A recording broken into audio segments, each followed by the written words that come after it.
নমস্কার বন্ধুরা, শেয়ার বাজার ও বিনিয়োগ চ্যানেলে আপনাদের স্বাগত। চলুন দেখে নেওয়া যাক 6ই অগস্ট নিফটি কতদূর যেতে পারে। দেখুন, আমরা প্রথমেই বলেছিলাম বাজার একটা ছোট রেঞ্জের মধ্যে থাকবে, কারণ পরপর দুদিন বড় বড় মুভমেন্ট দুটো দিয়েছে এবং ফার্স্ট ক্যান্ডেলেই দেখুন এখানে 750 এখানে ব্রেক করেনি।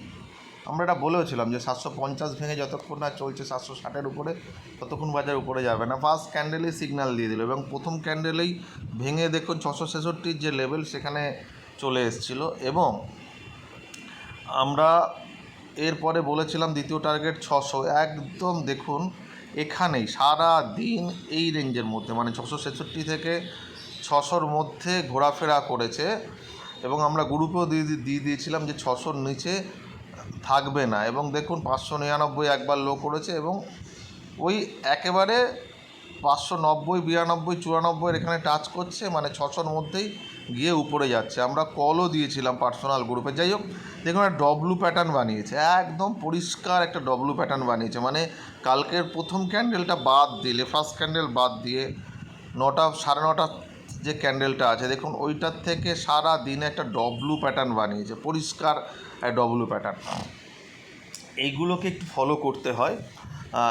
আজকে কিন্তু বাজার একটা ইন্টারেস্টিং হবে। ইন্টারেস্টিং কোথায় হবে দেখুন, নিচে বহুবার সাপোর্ট নিল। আমরা বলেছিলাম বাজার যদি আমরা ডে ক্যান্ডেলে যাই, ডে ক্যান্ডেলে দেখুন 24,500 থেকে 25,000 এবং তার উপরে 25,200, এইখানে এই জায়গাটায় দেখুন এই 24,500 থেকে 25,000 এই যে লেভেলে এখানে অনেকবার অনেক সময় থেকেছে, একেবারে অনেকটা সময় থেকেছে। ফলত আবার এই রেঞ্জের মধ্যে যখন আটকেছে তখন বাজার একটু এই জায়গাটাতে কনসলিডেশন করবে, এটা আমরা ধরে নিতে পারি বা আমরা দেখেছি।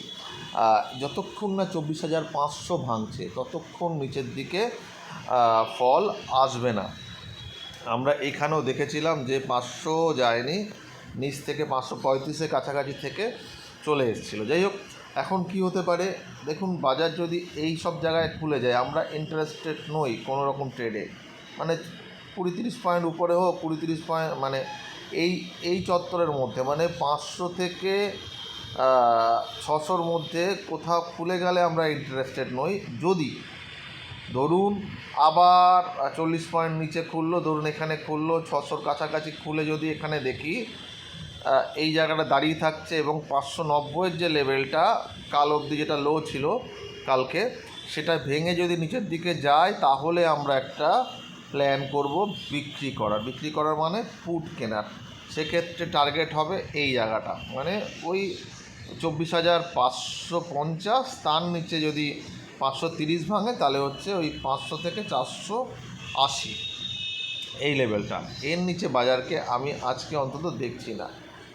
লেভেল তো অনেক করা থাকে, কিন্তু খুব খুব খুব খারাপ যদি খবর আসে, আমি 3বার বললাম খুব, তাহলে এটা 460 ভাঙতে পারে, আদারওয়াইজ ভাঙবে না। কারণ এই লেভেলটা একটা শক্তভক্ত গার্ড, চান্স খুব কম।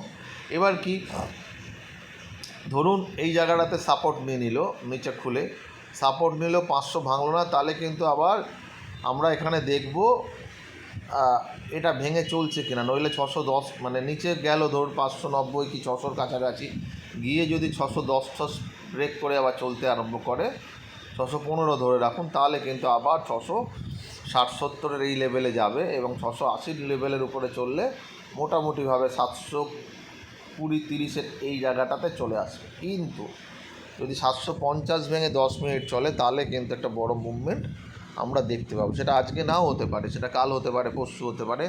তাহলে কিন্তু সেক্ষেত্রে এটা 750-60-এর উপরে গেলে 825 থেকে 850-এর এই লেভেলে চলে আসবে। সেটা আজকে নাও হতে পারে, বারবার করে বলছি, এটা কালকেও হতে পারে। ঠিক আছে, বাজার এরা যেহেতু ডব্লু প্যাটার্ন বানিয়েছে, যদি এই জায়গাটা ব্রেক করে তাহলে 1:1 টার্গেট হলে, মানে 670 থেকে 600, মানে 70 পয়েন্ট, মানে কিন্তু প্রায় 740-এর কাছাকাছি চলে আসছে। মানে এই লেভেলটাতে যেখানে অনেকবার করে ধাক্কাকে মাল্টিপল টাইম যেখানে এখানে সাপোর্ট নিয়েছে, সেই জায়গা থেকে সেই জায়গা অবধি কিন্তু আবার চলে যেতে পারে। এই হচ্ছে লেভেল, এর বাইরে কিছু হবে বলে মনে হয় না। দেখা যাক কী হয়।